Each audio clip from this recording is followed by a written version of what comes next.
May 1945. The guns had finally gone silent. But for the German women stepping off a freight train into the searing Texas sun, surrender didn't feel like peace. It felt like another unknown. Their hands trembled as they clutched bundles of cloth, hiding infants or unborn hopes. They'd been told the Americans would starve them, humiliate them, maybe worse. Then, something impossible happened. A soldier in khaki offered a canteen. A nurse in white held out her hand and said softly, "You're safe now." Inside the camp fences, there were beds with clean sheets, bottles of milk, and rows of medicine meant for them. The wives and daughters of the enemy. And for the first time since the Reich had fallen, these women felt something they thought had died years earlier: mercy. But mercy, as they would soon discover, can be more fragile than war itself. If this story already feels unbelievable, wait till you hear what happened next. From compassion to controversy, from barbed wire to baby cribs. This is one of the most overlooked chapters of World War II. If you love powerful human stories that history books forget, don't forget to like this video, subscribe for more, and share it with someone who still believes kindness can survive even in war. The metal doors groaned open to a blinding Texas sun. Dust rose like ghosts as German women stepped down, dazed and trembling, their faces pale from weeks inside a sealed freight car reeking of rust and sweat. They had been told stories that the Americans would make them crawl, starve them, maybe even take their children. Every rumor had prepared them for cruelty, none for the stillness that greeted them. The guards waiting at the platform were young, quiet, and strangely calm. One soldier, freckles visible beneath his helmet, held out a canteen to a woman clutching a bundle that moved softly. A child. She hesitated before taking it, expecting a trick. The water was cold, clean, and real. Her throat burned as she swallowed, and for a brief second, disbelief softened her fear. Around them, the heat shimmered off rows of trucks. Nurses in pressed white uniforms guided them wordlessly toward the vehicles. No shouting, no jeering, just the hum of engines and the faint rustle of skirts. Inside the truck, silence thickened. Women stared at their hands, at the road rolling out ahead, at nothing. Some pressed palms against their bellies, round with pregnancy, unsure whether to hope or grieve. The Texas plains stretched endlessly outside the slatted windows, golden fields, wind-blown trees, a horizon too vast to seem real. "It smells clean here," one whispered, her voice thin as paper. To their left, fences rose in the distance, long, glinting lines of barbed wire. Beyond them, wooden barracks stood in neat rows, gardens planted between them like patches of domestic defiance. This, they were told, was Camp Hearne. It looked more like a village than a prison. The guards opened the gates, motioning for the women to disembark, their gestures awkward, almost courteous. One soldier offered his hand to steady a woman heavy with child. She flinched, then accepted. "You're safe now," he said softly, his English slow and deliberate, as if testing the words himself. No one replied. The phrase hung in the air, fragile and absurd. Safe? The war had devoured their homes, their husbands, their futures. Safety was a word that no longer fit inside their mouths. Yet something in the nurse's eyes, not pity, but something quieter, almost recognition, made the women follow her willingly. They passed through a gate painted white into a world that didn't make sense. Inside the infirmary, sunlight fell across clean beds and bottles of antiseptic lined neatly on metal trays. One woman touched a pillow, her hand trembling as though she'd never seen fabric so spotless. Another began to cry, not loudly, but in small, gasping sobs. The nurse turned away, pretending not to notice, because sometimes compassion needs silence more than words. That night, the camp slept uneasy. The women lay on sheets that smelled of starch, not fear. Outside, crickets sang, and from a distant barracks came the faint hum of a Glenn Miller tune. It was the first sound of ordinary life they had heard in years. One woman whispered to another, "They feed us tomorrow." The reply came soft and uncertain. "Maybe." Then both fell quiet. Above the camp, the Texas stars burned enormous and indifferent. Behind the fences, enemies of the United States lay wrapped in blankets stitched by American hands. History would not know what to do with that image. And as dawn broke over the camp, lighting the barbed wire like threads of gold, a question hung in the air. One that neither captor nor captive could answer just yet. What does mercy look like in victory? Morning arrived with the buzz of cicadas and the soft clatter of tin trays. The women stirred slowly, unsure whether they had woken from captivity or into another dream they didn't trust yet. Outside, the camp shimmered beneath a dry blue sky. Barbed wire cast thin shadows across gravel paths. Beyond it, fields stretched endlessly, dotted with sunflowers that swayed like small flags of defiance and renewal. Guards moved through their routines with practiced indifference. Some offered brief nods, others avoided eye contact altogether. For many, it was easier not to see the humanity they were ordered to contain. In the mess hall, the women lined up quietly.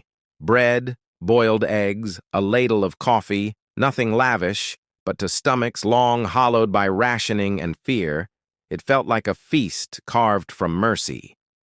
They hesitated before eating, glancing toward the guards as if waiting for punishment. When none came, hunger overcame suspicion. The first bites were silent, then came the smallest, most disbelieving sound. Laughter.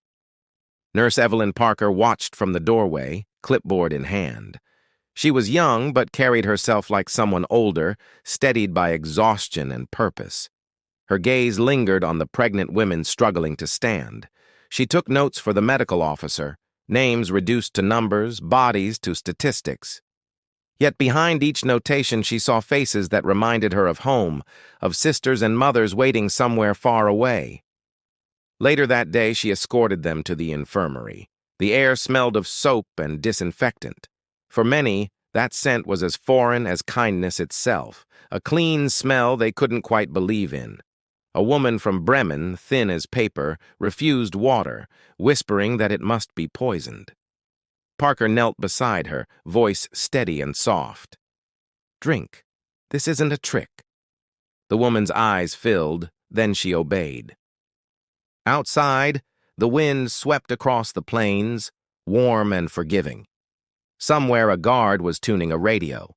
The faint notes of a jazz melody drifted through the open windows, strange and beautiful in this place of defeat. The camp began to breathe differently after that.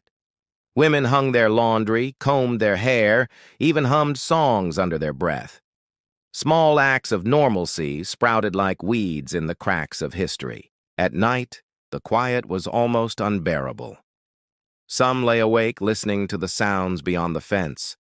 Laughter from the guards' quarters, the creak of the watchtower steps, the whisper of the wind through wire. In those hours, guilt and relief twisted together. Gratitude felt dangerous, like betrayal. They had been told Americans were monsters. Now they were being fed by them. What did that make either side? Parker wrote in her journal that week, "They seem more afraid of kindness than of orders." She didn't mean it as judgment, only observation. Compassion, she was learning, could be as disorienting as cruelty. The camp commander, Lieutenant Colonel Harris, toured the grounds each morning. He kept the rules tight, but his tone measured. To him, mercy wasn't softness, it was strategy, a moral stance against the rot of vengeance. When one woman fainted in the heat, 2 soldiers rushed to lift her. "Easy," one murmured. "She's expecting." The phrase hung strangely tender in the air, an acknowledgement that even the enemy carried life. That evening, the horizon glowed with orange dust and fading sun. Parker stood by the fence, watching shadows stretch long and thin. Somewhere behind her, A baby stirred in a mother's arms and sighed. The clean smell of Texas lingered. Soap, dust, sweat, milk. It was the scent of contradiction, of a place where war's aftermath met something gentler, something almost impossible. And for a fleeting moment, it felt like hope. The nurses had begun to notice it. The quiet questions whispered behind closed doors, the uneasy looks between officers. Compassion was turning into a logistical problem, one that didn't fit inside Army regulations. The women of Camp Hearne weren't supposed to exist. They weren't soldiers or spies, just displaced civilians, wives, nurses, secretaries, some with swollen bellies carrying the last remnants of men lost to war. Their presence confused everyone. The Geneva Convention said prisoners must be treated humanely, but it never mentioned what to do when the enemy was pregnant, or when the next prisoner might be a newborn child. Reports piled up in Washington, each stamped and categorized. Female detainees, miscellaneous. The word stripped away identity like a uniform. Behind every line of ink, there was a heartbeat that wouldn't fit neatly into policy. Evelyn Parker watched it unfold daily. Her orders were simple. Keep them alive, maintain sanitation, record vitals. But the truth went beyond checklists. Each pulse she measured felt like a question directed at humanity itself. One evening, Parker held the wrist of a woman named Annalise, whose pulse fluttered weakly beneath her fingers. The woman's eyes darted with fear as she whispered, "Why help me? I am your enemy." Parker hesitated before answering. "Because you're human," she said. The words sounded fragile, even to her own ears, but Annalise seemed to understand. She cried silently, clutching her stomach like an apology. Outside the infirmary, the guards debated among themselves. Some believed kindness was weakness, others thought it was duty. One young private muttered, "You can't hate someone who looks like your sister." No one disagreed. Food rations became the first sign of moral strain. The U.S. was still rationing milk nationwide. American children drank powdered substitutes, while behind barbed wire, the Army considered requesting fresh dairy for German mothers. The proposal stirred outrage in nearby towns. "Our kids can't get real milk," one farmer wrote to the paper, "but the Nazis do?" The letter spread quickly, igniting a spark of resentment that reached Washington's ears. Inside the camp, Parker ignored the politics. She saw faces, not flags. To her, it wasn't charity, it was balance, a way to keep the world from tipping entirely into cruelty after years of killing. Harris, the commander, received orders to limit resources. He delayed them quietly, writing back that medical necessity required flexibility. His superiors called him idealistic. He called it remembering what the war was supposed to defend. By late May, the question could no longer be postponed.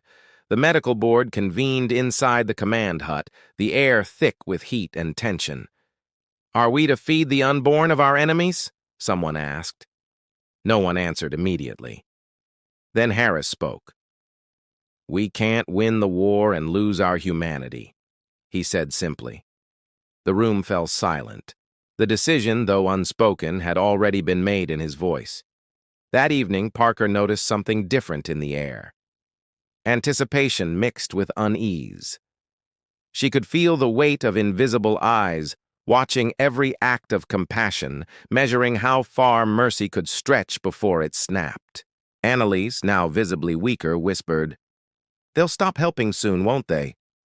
Parker pressed her hand gently. "Not while I'm here." The promise was quiet, but in a place built on orders, it felt like rebellion. Across the camp, the women began to sense change brewing. They spoke softer, laughed less, and clung to their small routines like prayer.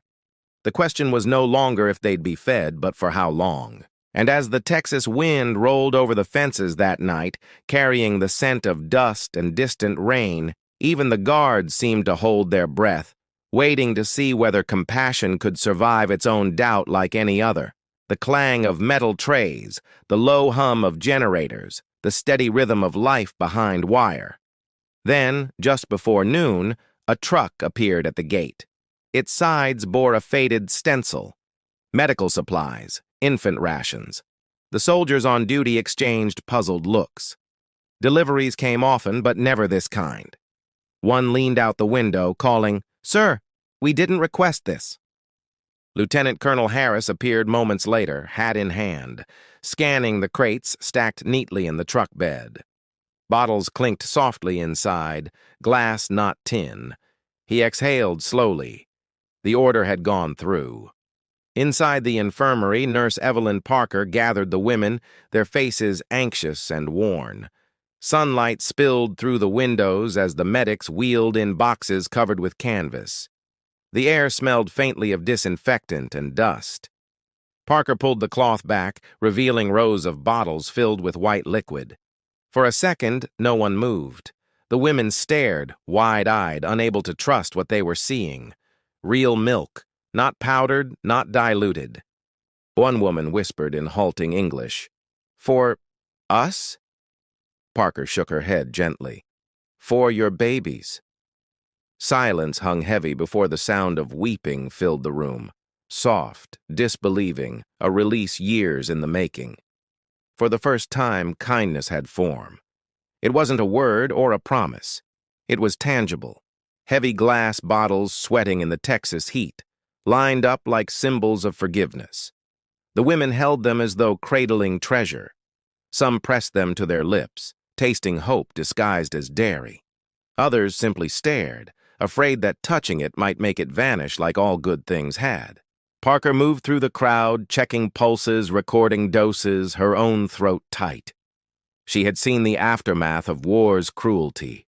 Now she was witnessing something rarer, compassion practiced against every instinct of vengeance. News of the delivery spread quickly through the camp. Guards whispered about it at lunch. Some scoffed, calling it charity for Nazis. Others, quieter, admitted it didn't feel wrong, just confusing, like standing in sunlight after years underground. That afternoon, Harris wrote his report. "Humanitarian provisions distributed per directive," he noted in stiff language. Beneath it, in smaller handwriting, he added, "Decency may prove more effective than discipline." It was never meant for official records. Outside, the Texas wind lifted dust across the yard. A mother sat on the steps, rocking her infant gently. The baby's tiny hand curled around her finger, milk dribbling down its chin. Life, indifferent to politics, continued. In town, rumors traveled faster than facts. Locals heard of enemy babies fed American milk. Newspapers printed half-truths with bold headlines. Some readers were moved, others furious. Compassion, it seemed, was easier to admire from a distance. Parker didn't read the papers. She focused on her patients. Annalise's color was returning. Marta, another mother-to-be, laughed for the first time since arrival. The ward that once echoed with sobs now carried the faint hum of lullabies. One night, Harris found Parker writing by lantern light. "They're calling this camp an experiment," he said quietly. She looked up, eyes tired but calm.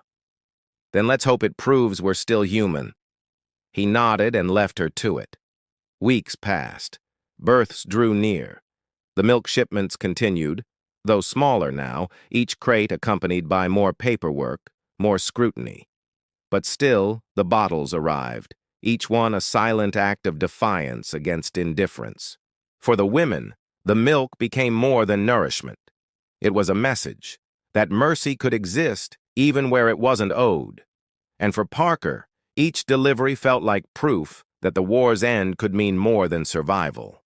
As summer deepened, the sound of crying infants joined the wind's endless whisper across the plains. Behind barbed wire and watchtowers, life was beginning again, fragile, improbable, and utterly human. The first cries came just after midnight, thin and startled against the hum of the Texas night. Parker was already awake, pacing the infirmary floor when a medic burst in, shouting, It's time! They had converted an old barrack into a makeshift maternity ward weeks earlier. Wooden cribs built from scrap lumber lined the walls, the air thick with antiseptic and candlelight. Outside, crickets sang like a broken lullaby. Annalise gripped Parker's hand so tightly her knuckles turned white.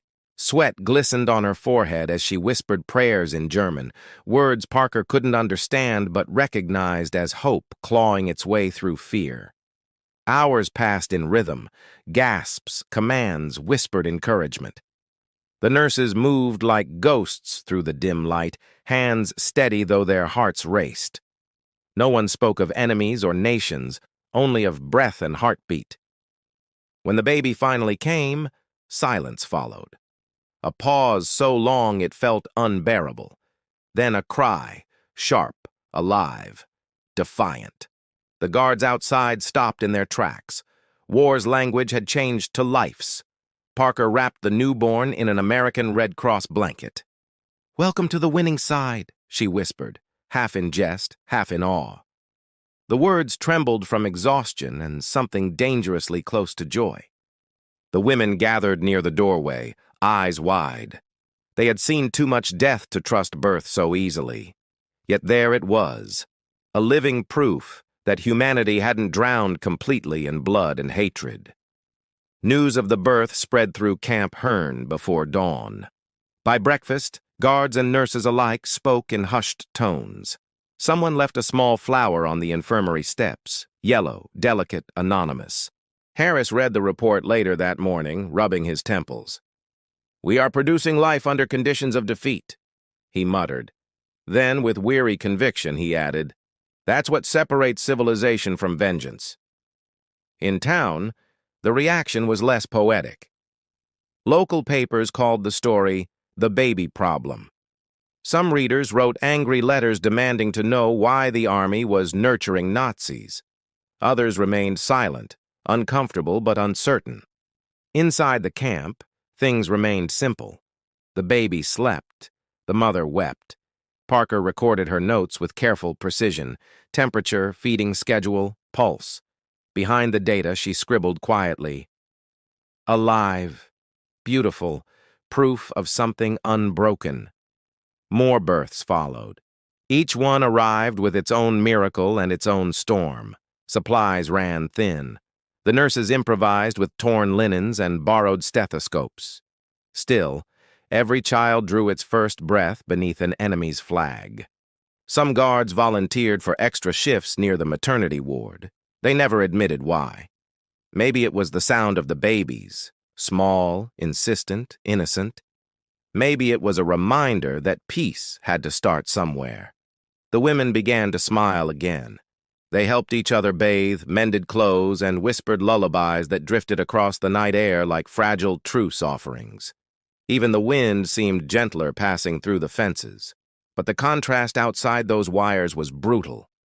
Newspapers filled with photos of liberated camps, skeletal survivors, hollow-eyed children. The irony struck Parker often. Mercy here, horror there. Humanity balancing on the edge of contradiction. One evening, a soldier approached her quietly. "Ma'am," he said, "my brother died in France. I didn't think I'd be helping Germans." Parker met his gaze.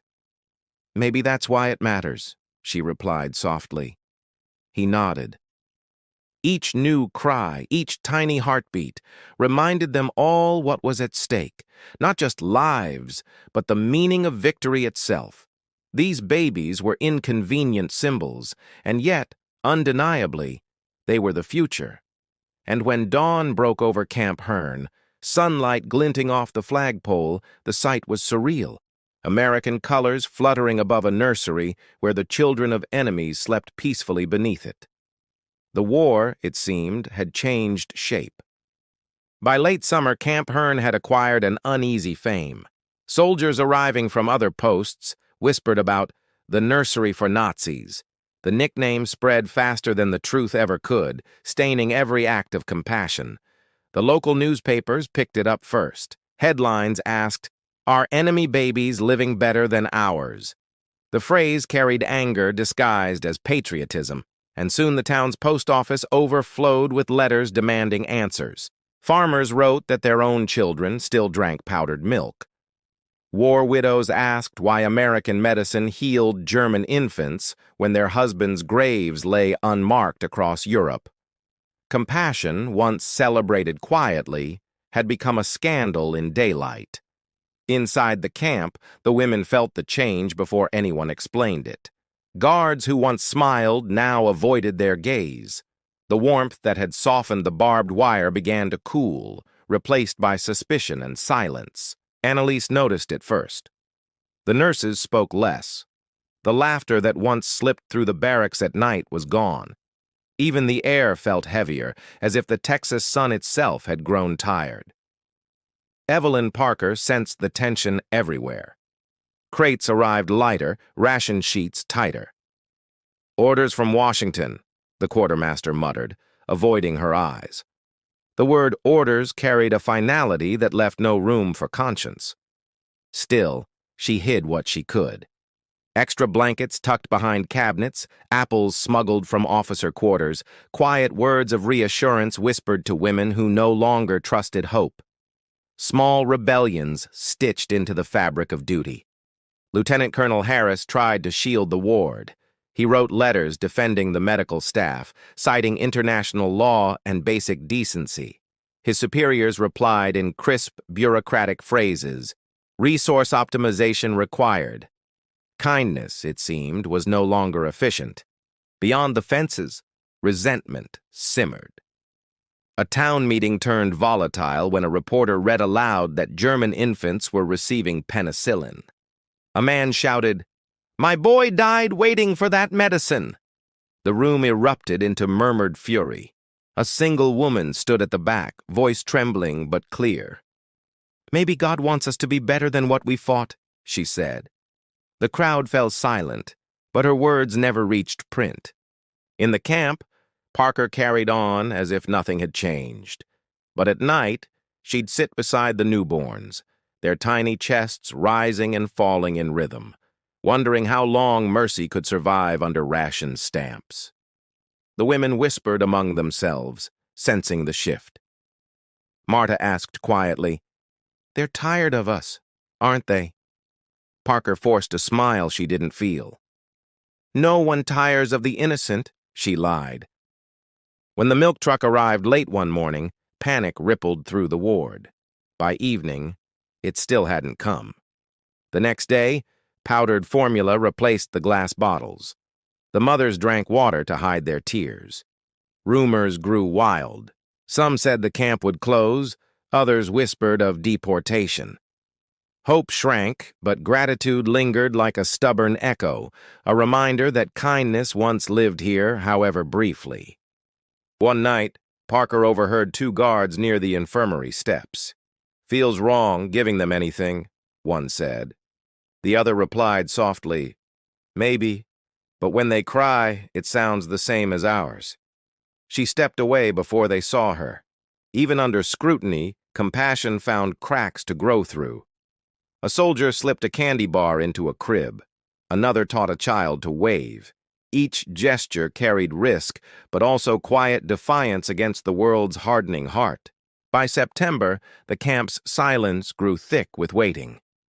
No one spoke of the future. They simply endured, listening to the wind move through fences that no longer felt protective, just reminders that mercy, too, could be fenced in. And yet, in that heavy stillness, something persisted, not loud or heroic, but stubborn and alive. It was the faint heartbeat of decency, refusing to vanish even as the world turned away. Autumn crept over Texas quietly, trading the sharp brightness of summer for long shadows and restless winds. Inside Camp Hearne, the air changed too. Mercy was no longer policy. It was something whispered like nostalgia. The women sensed it before the staff admitted it. Guards no longer lingered near the nursery. Nurses spoke in hushed tones, glancing toward doors as if compassion itself might be overheard and punished. Supply trucks arrived lighter each week. Boxes once filled with milk and gauze now carried only rationed powder and forms stamped reduced priority. The bureaucratic handwriting of indifference had begun replacing the ink of care. Evelyn Parker kept the ward alive through stubborn will. She rationed medicine by intuition, splitting doses between infants, hiding vials beneath linen shelves. She knew it couldn't last, but refused to surrender to arithmetic morality. One morning, Annalise asked softly, "Did we do something wrong?" Parker wanted to answer no, but the truth was heavier. She finally said, "Sometimes right and wrong lose their uniforms after war." The women grew quieter, their laughter rare as rain. They stopped decorating the windowsills with wildflowers, stopped asking for news. Hope, once fragile and glowing, now flickered beneath exhaustion and resignation. Harris visited less often. When he did, his words were clipped, formal, defensive. "Washington wants the camp streamlined," he muttered one evening. "They say the war is over." Parker looked at the babies and whispered, "Not for everyone."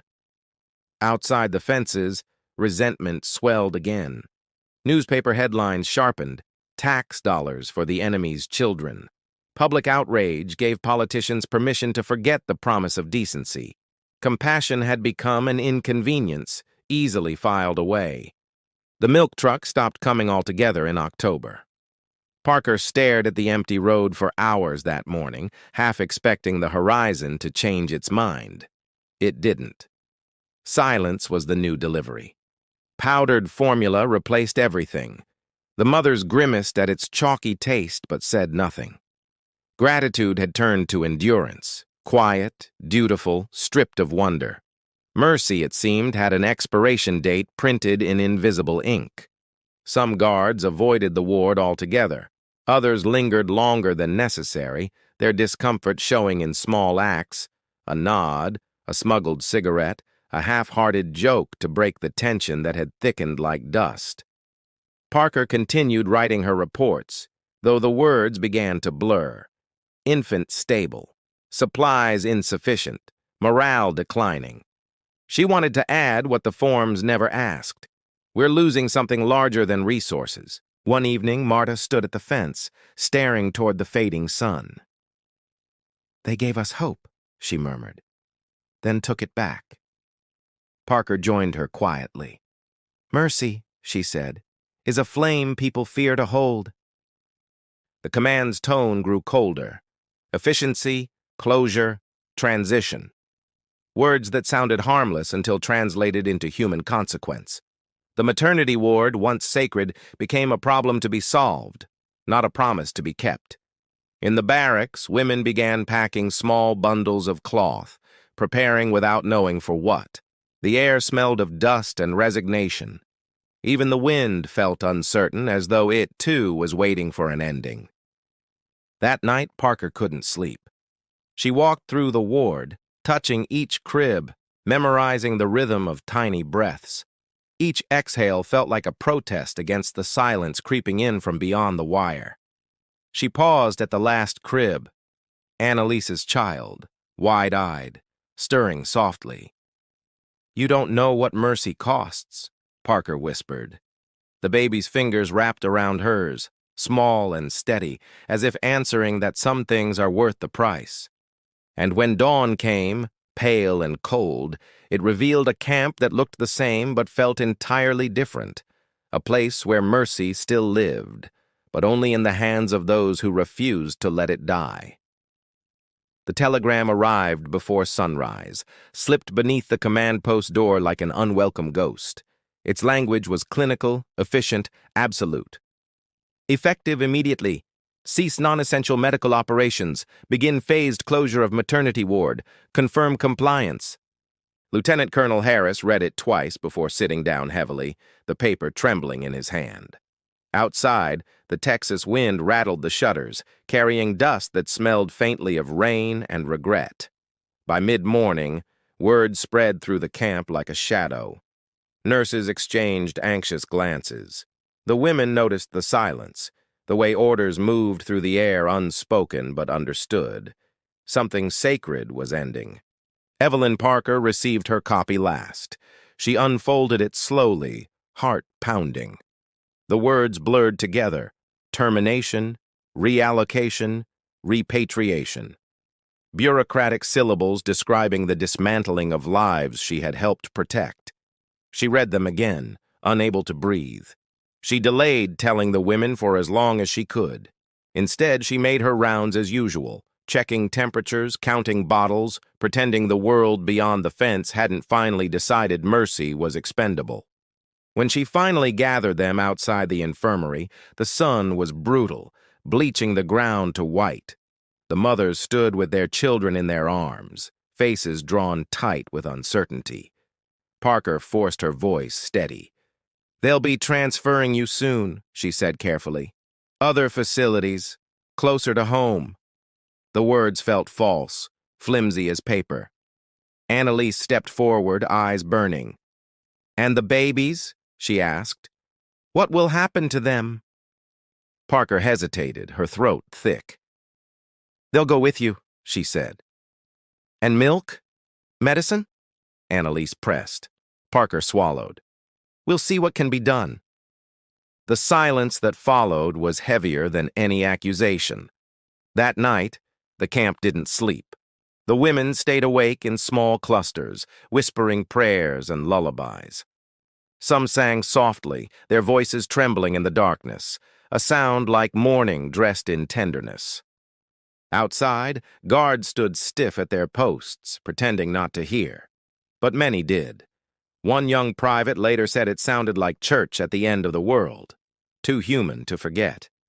In the early hours, Parker walked the length of the fence. The lamps flickered, painting her shadow long and thin across the gravel. Beyond the wire, the plains stretched infinite and indifferent. She passed the empty supply shed, the crates half full, the shelves already stripped by order. She touched a bottle of milk left behind, its label smudged. It was warm from the air, souring slowly, quietly forgotten. By morning, the trucks had arrived. Gray, unmarked, engines idling like restless beasts. Soldiers moved with mechanical precision, their eyes avoiding the women they once greeted by name. The sound of engines replaced conversation. Parker helped load the mothers herself. Blankets folded, infants swaddled, possessions bundled into canvas bags. The air smelled of dust and fear. Each departure felt like a betrayal written in silence. When it was Annalise's turn, she paused at the gate. Her child slept against her chest, breathing softly. "You told me mercy doesn't end," she said. "Was that a lie?" Parker met her gaze, unable to answer. Finally, she whispered, "Maybe mercy doesn't end. Maybe it just moves." Annalise nodded faintly, understanding what Parker couldn't say. "Then let it find us again," she said. As the trucks rolled away, dust rose high, swallowing them in a pale cloud. The sound of crying faded with distance until there was nothing left but the hum of wind and empty cribs. Later that evening, Harris signed the closure report. Maternity ward disbanded, no further births recorded. Parker added one final note beneath his words, her handwriting small but steady. Mercy once given cannot be recalled. And when the night finally fell over Camp Hearne, the wind moved through the barbed wire, whispering through the emptiness like a voice determined to remind the world, compassion never truly leaves, it just waits to be remembered. Winter descended across Texas, brittle and unforgiving. The barracks stood hollow now, their windows boarded, the smell of disinfectant fading into dust. Parker still walked the empty ward each morning, unwilling to abandon its ghosts. The cribs remained lined against the walls, stripped and silent. She traced her fingers along their edges, remembering the weight of swaddled infants, the fragile warmth that had once filled these rooms with life. Letters began to arrive weeks later. Red Cross mail routed from Germany. The envelopes were wrinkled, their handwriting delicate, trembling. Each bore a foreign return address and words that carried across oceans of ruin. "Bremen is rubble," one read. "But we live. My son grows strong. He laughs when I say Texas. Parker held the letter to her chest, unable to read further through the blur of tears. Another letter came from Marta. We have little food, but we have hope. They call my child the American. I tell them she was born under mercy, not under flags. Parker smiled through the ache. Each message was a fragment of proof that compassion had taken root somewhere beyond the fences. Parker collected them all, folding them neatly into a small tin box she kept inside her desk drawer. Outside, Camp Hearne was dissolving. Soldiers dismantled the fences, stacked the boards from the watchtowers, laughed as if tearing down guilt itself. The air smelled of metal and mud, heavy with closure. Parker watched from a distance.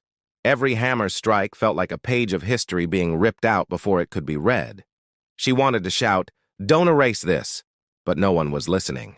Harris returned from Washington with the official news. They want it forgotten, he said quietly. Mercy doesn't sell headlines. Parker nodded, her face set in tired defiance. You can't erase what's already changed, people. At Christmas, she walked through the camp alone. The sky was low and gray, carrying the faint smell of cedar and smoke.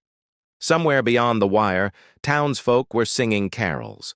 She stopped to listen. Under the flagpole, the stars and stripes hung limp in the still air. She imagined the women standing here months before, frightened, pregnant, uncertain, and the babies born beneath that same symbol of contradiction. Those children, she thought, were the truest record of this place. Their existence was proof that decency could bloom even from the ashes of hatred, though no historian would ever write their names. In January, her reassignment orders arrived, a new posting near San Antonio.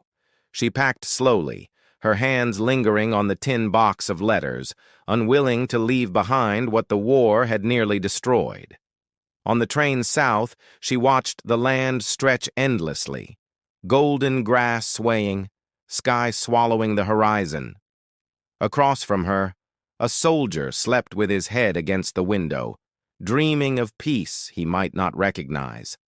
Every few weeks, new letters reached her. One carried a small photograph, a toddler in a knitted dress standing in a field of wildflowers. On the back, in shaky German, "For the nurse who taught us mercy." Parker placed the photograph on her nightstand, beside her rosary. "No," she whispered softly. "You taught us."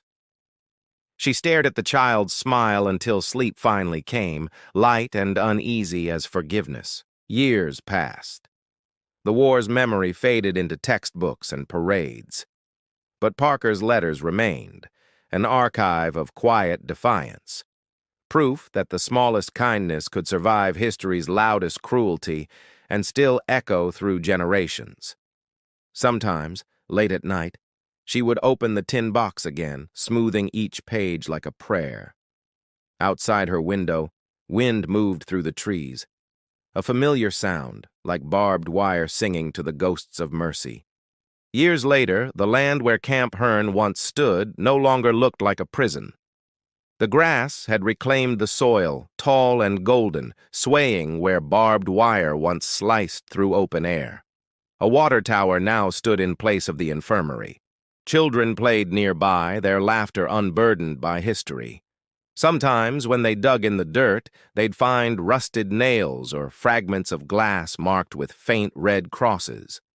Locals barely remembered what had been there. Most thought it was just another wartime depot. But a few older residents still whispered stories about German mothers, American nurses, and babies born under the enemy's flag.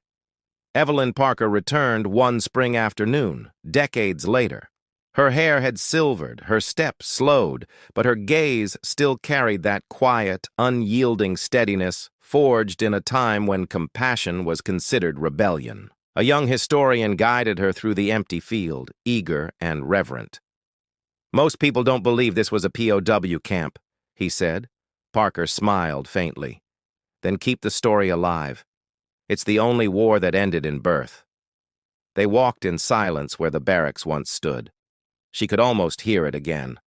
The distant hum of crickets, the soft cries of infants, the murmured German lullabies that once floated through warm Texas nights. She stopped at the spot where the flagpole had been. Closing her eyes, she saw it again. The stripes billowing above a nursery, American colors sheltering the fragile lives of those once called enemies. The wind picked up, carrying the scent of wildflowers. For a moment, she imagined Annalise standing beside her, baby in arms, whispering softly, "Mercy doesn't end. It moves." Parker's throat tightened with memory. From her bag, she withdrew the old tin box, its corners dented, its hinges creaking like an old confession. Inside lay the letters, still folded neatly, ink faded but legible, the handwriting trembling yet alive. She read one aloud, voice barely above a whisper. "My daughter is 5 now. She plays with children of every nation. When she asks what America is, I tell her, it's where kindness wore a uniform." Parker smiled through tears. The wind answered softly through the grass, like applause from unseen hands. "That's what they'll never write in the textbooks," she murmured. "But it's what mattered most." The historian watched her quietly, unsure whether to speak. Finally, he asked, "Do you ever regret it?" She looked toward the horizon, the sun melting into gold. "No. Mercy doesn't need permission to be right." As dusk fell, the field glowed with the warm light of memory. The air buzzed with cicadas, the same rhythm that once filled long nights of exhaustion and tenderness. It felt strangely like homecoming. Before leaving, Parker placed the photograph, the child in wildflowers, beneath a small stone near the place where the infirmary once stood. "You belong here," she whispered. "This land remembers what Mercy built." On the drive back, she watched the fields fade in the rearview mirror. The sky turned violet, streaked with orange, a canvas vast enough to hold every contradiction she had lived through. Later that night, she wrote her final journal entry. "History remembers victories," she wrote, "but mercy remembers faces. Theirs, ours. It is the one part of war that refuses to die." When Parker passed away years later, the tin box was found among her belongings. Inside, the letters were still there.